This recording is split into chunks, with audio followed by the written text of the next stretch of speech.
गलत तो छा समझो हो कानून का बची वेंदे हाणे तो कानून जी सॼी ख़बर पहुची वेंदी।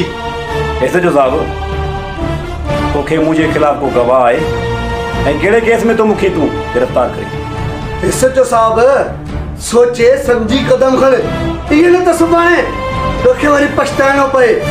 सिकंदर खान हाणे पछताओ मूंखे न जेको पछताओ न तव्हांखे थींदो। एसएचओ साहब आख़िर तव्हां चवण छा था चाहियो? अगरि भूरल खून कयो आहे विझोसि लाकअप में। शेरल खान भूरल हिकु ॾोहारी आहे ऐं इन में तोरो भाउ चकर खान बि शामिल आहे जंहिं शामिर जो क़त्ल कयो आहे। एसएचओ साहब तव्हां वॾी ग़लती था कयो। असां में हथ विझी असां ॻोठ जा हिकु वॾेरा आहियूं। सोची समझी ॻाल्हाए।